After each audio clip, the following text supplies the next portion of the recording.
Du gehst heute Abend zum Personalessen. Als Daniel dies Worte hort, blieb mitten im Büro stehen.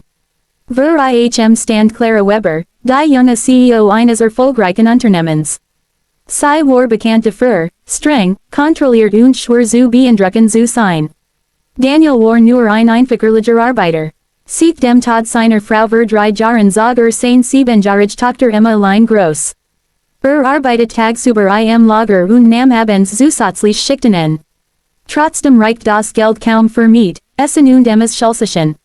Ich glaube, sie haben den falschen Mitarbeiter gemeint, sagte Daniel vorsichtig. Clara sah ihn kühlen. Nein, sie wurden ausgewählt, gehen sie heute Abend hin. Daniel wusste nicht, worum gerade eingeladen worden war. Beim Firmenessen angekommen, fühlte sich sofort fehl am Platz. Die Führungskraft trugen Anzug, die Mitarbeiter redeten über Urlaubsreisen und Luxusautos.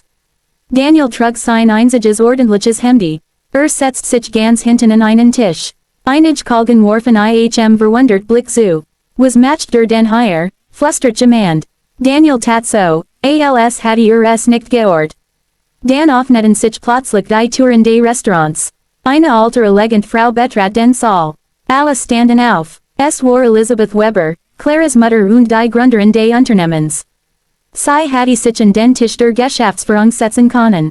Doch stattdessen ging sie langsam durch den Saal. Direkt auf Daniel zu. Sie blieb Im stehen. First hier noch ein Platz frei. Daniel sah sie überrascht an. Natürlich, Elisabeth setzte sich neben ihn. Im ganzen Raum wurde es still.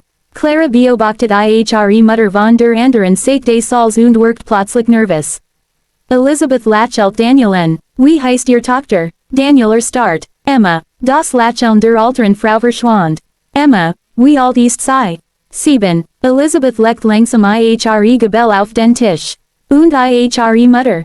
Daniel senkt den Blick. Sie ist vor 3 Jahren gestorben. Elisabeth atmet tief ein. Dann fragte sie leise, wie hieß sie? Daniel nannt den Namen seiner verstorbenen Frau. Elisabeth wurde kreidbleich. Sie griff nach Daniels Hand. Das kann nicht sein. Clara stand sofort auf. Mama, bitte. Doch Elisabeth sah ihre Tochter an. Du hast hier geschickt, ohne zu sagen, ist. Daniel verstand nichts. Bin ich. Elisabeth öffnet ihre Handtasche und holt ein altes Foto heraus. Auf dem Bild war ein junges Mädchen zu sehen. Daneben stand ein junger Mann. Daniel erkannt sofort seine verstorbene Frau. Aber der Mann neben war völlig unbekannt.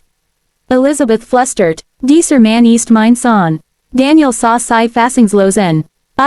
Sohn. Elisabeth nickte. Mein Sohn starb vor 8 Jahren. Seine Tochter wurde damals zur Adoption freigegeben.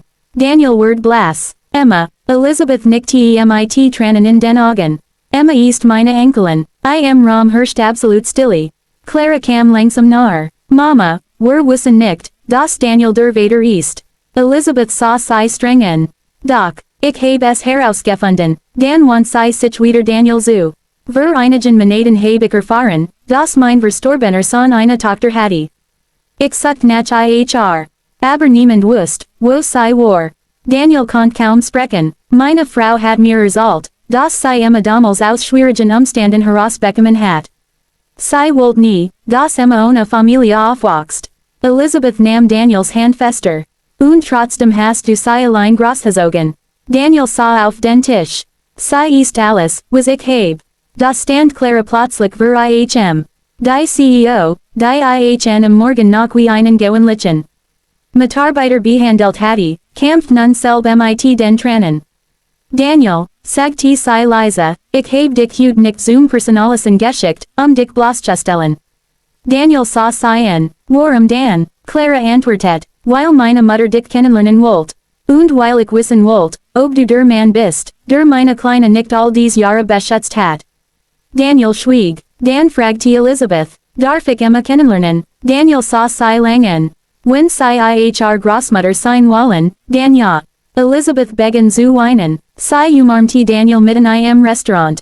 Und Clara, die jahrelang geglaut hatte, Erfolg bedeutet nur stark und Kontrolle, verstand in diesem Moment etwas ganz anderes. Am nächsten Morgen wartet Daniel nicht mehr im Lager auf seine Schicht.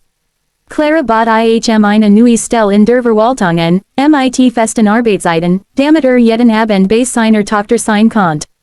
Aber das Wichtigste war nicht das Geld. Am Wochenende traf zum ersten Mal ihre Großmutter.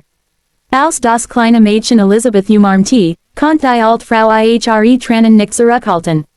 Daniel stand den und lächelte. Hatte an diesem Abend geglaubt, zum Personalessen geschickt worden zu sein. Doch tatsächlich hatte das Schicksal zu seiner verlorenen Familie geführt. Und manchmal beginnt das große Glück genau in dem Moment, in dem man glaubt, völlig allein zu sein.